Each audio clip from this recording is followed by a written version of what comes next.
এটি দুর্ধর্ষ ডাকাতি ঘটনা সংঘটিত হয়। ওই দিন রাত্রে অনুমান 2:10 ঘটিকার সময় একদল সশস্ত্র ডাকাত ওনার বাড়ির জানলার গ্রিল ভেঙে বাড়িতে প্রবেশ করে এবং বাড়ির সদস্যদেরকে অস্ত্রের মুখে জিম্মি করে তাদের বর্ণনা মতে 2,20,000 টাকা, 8 ভরি ওজনের বিভিন্ন ধরনের স্বর্ণালঙ্কার এবং একটি অ্যান্ড্রয়েড মোবাইল ফোন ডাকাতি করে নিয়ে যায়। উক্ত ঘটনায় পঞ্চগড় সদর থানায় একটি ডাকাতি মামলা রুজু হয়। উক্ত ঘটনায় থানা পুলিশ এবং জেলা ডিবির একটি চৌকস দল তদন্তে নামে এবং তদন্তের বিভিন্ন আধুনিক কলাকৌশল ব্যবহার করে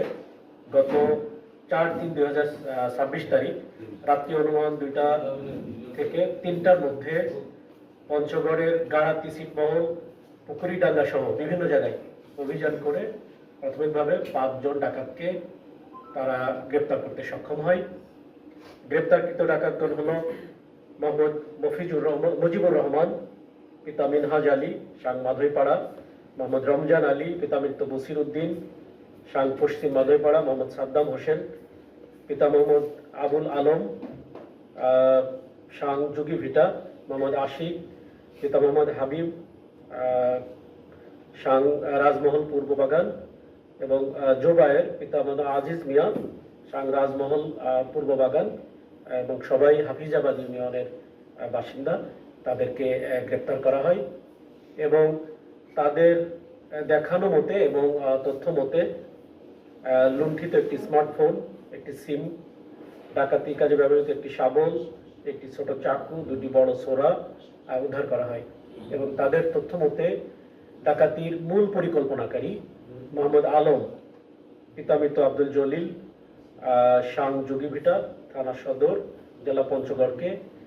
তার এলাকা থেকে গ্রেপ্তার করা হয় পরের দিন 5/3/2026 তারিখে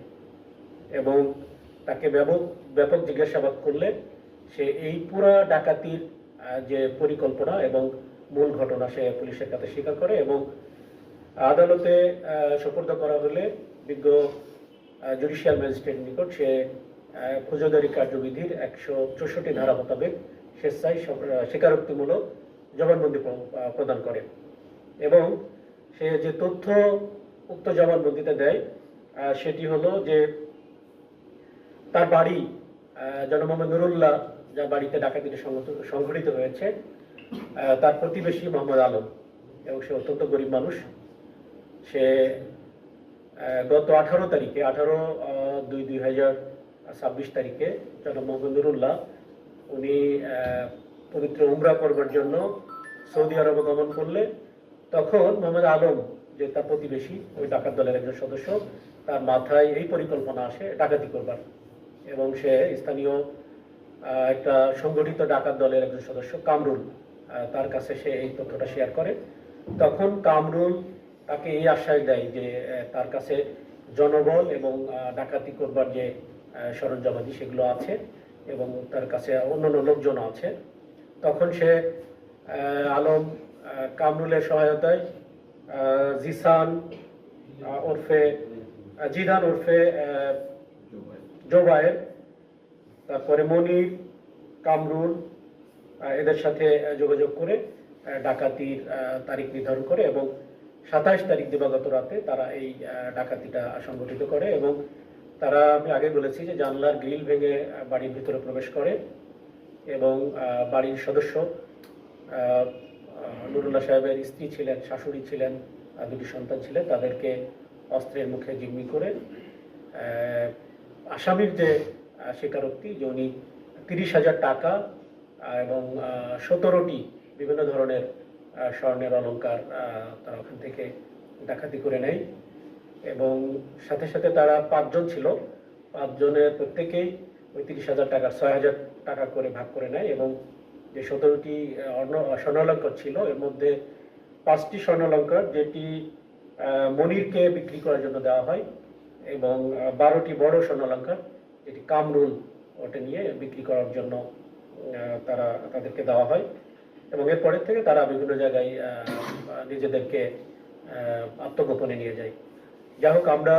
তথ্য প্রযুক্তি বা তদন্তের আধুনিক কলাকৌশল ব্যবহার করে আমরা তাদেরকে গ্রেপ্তার করতে সক্ষম হই এবং যে উল্লেখিত মালামালের কথা আমরা বলেছি সেগুলো আমরা উদ্ধার করেছি। এখনো বাকি দুইজন আসামি কামরুল এবং মনির তাদেরকে গ্রেপ্তারের জন্য আমাদের এবং বাকি মালামাল উদ্ধারের জন্য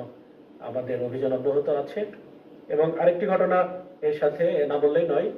আসামি কিন্তু 164 স্বীকার করেছে যে কিছুদিন আগে জগদলে সুপ্রিম টি ফ্যাক্টরিতে একটা ডাকাতি সংঘটিত হয়েছিল, আপনারা জানেন। সেখানেও আমরা উক্ত ফ্যাক্টরির কিছু কর্মচারীর সহায়তায় এই ডাকাত গ্রুপ এরাই ওই ডাকাতিটা সংঘটিত করেছিল, তারা স্বীকারও করেছে। আমরা উক্ত মামলায়ও এই আসামিদেরকে অ্যারেস্ট দেখাবো এবং তাদেরকে ওই মামলায় রিমান্ডে নিয়ে উক্ত মামলার যে সকল চোরাই বা লুণ্ঠিত মালামাল ছিল সেগুলো উদ্ধারের জন্য আমরা চেষ্টা করব। তো আমাদের এই পঞ্চগড় জেলা পুলিশ সর্বদা অপরাধ নির্মূলের জন্য আমরা সচেষ্ট আছি এবং আমাদের অভিযান অব্যাহত থাকবে এবং পঞ্চগড় জেলায় বিভিন্ন অপরাধের বিস্তার যাতে না হতে পারে আমরা আপনাদের সহায়তায়, আমরা এই পঞ্চগড়ের নাগরিকদের সহায়তায় ইনশাআল্লাহ অপরাধ নির্মূল পুরোপুরি সম্ভব না হলে আমরা অপরাধ নিয়ন্ত্রণে রাখতে সক্ষম হব বলে আমি বিশ্বাস করি। এবং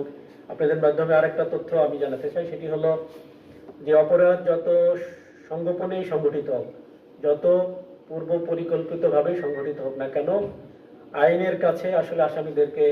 আসতেই হয় এবং আইনের কাছে তাদেরকে ধরা দিতেই হয়। সুতরাং যারা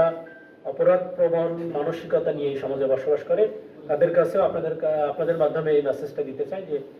আমরা এই অপরাধ প্রবণতা থেকে বের হয়ে একটি স্বাভাবিক জীবনে